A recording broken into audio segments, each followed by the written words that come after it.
ఒక నిర్దిష్టమైన ఆలోచన విధానంతో, ఒక సుదీర్ఘమైన 25 సంవత్సరాల లక్ష్యంతో నేను ఇలా మీ ముందుకు వచ్చాను, పార్టీ పెట్టాను.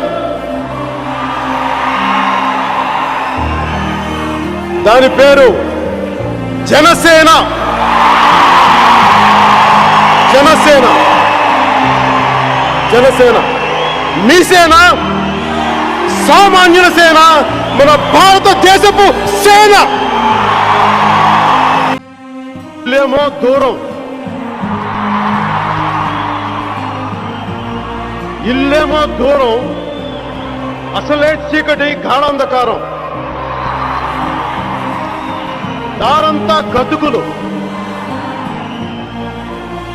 చేతిలో దీపం లేదు, కానీ గుండెల నిండా ధైర్యం ఉంది. ధైర్యం ఉంది. Respected sirs, we are deeply hurt. You are not able to see our angst, our pain, our agony, our anger, our tears. Maybe we are not within your vicinity as you are up north, and we are down, down, down, down.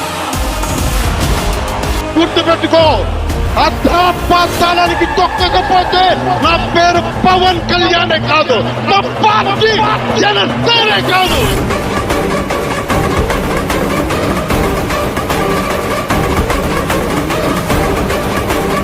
మా నాయకుడు దెబ్బ పడితే రక్తం లేచి మనకి సిద్ధపడాలి. రోజు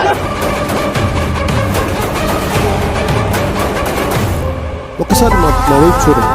ఈ మార్పు దిశగా అడుగులేస్తున్న మా వైపు దయచేసి మనస్ఫూర్తిగా చూడమని చెప్పి నేను సభాముఖంగా వారందరినీ వేడుకుంటాను.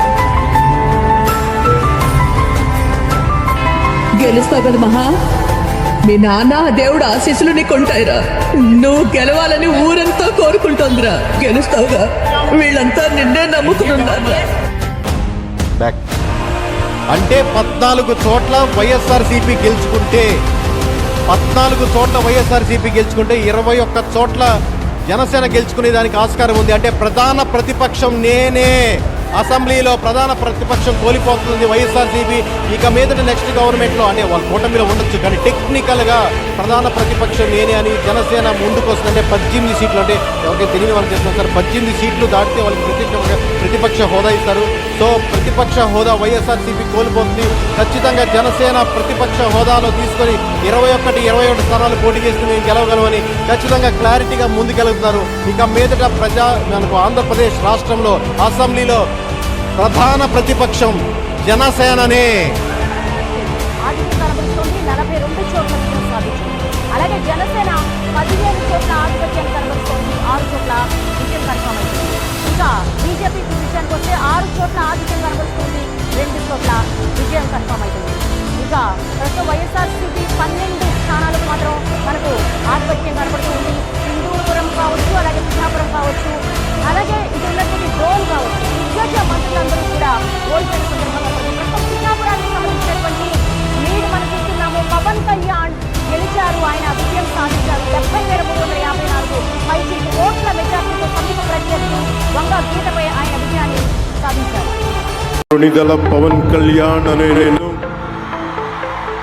శాసనం ద్వారా నిర్మితమైన భారత రాజ్యాంగం పట్ల నిజమైన విశ్వాసం, విధేయత చూపుతానని, భారతదేశ సార్వభౌమాధికారాన్ని, సమగ్రతని కాపాడుతానని, ఆంధ్రప్రదేశ్ రాష్ట్ర మంత్రిగా నా కర్తవ్యాలను శ్రద్ధతో, అంతఃకరణ శుద్ధితో నిర్వహిస్తానని, భయం గాని, పక్షపాతం గాని, రాగద్వేషాలు గాని లేకుండా రాజ్యాంగాన్ని, శాసనాలని అనుసరించి ప్రజలందరికీ న్యాయం చేకూరుస్తానని దైవ సాక్షిగా ప్రమాణం చేస్తున్నాను.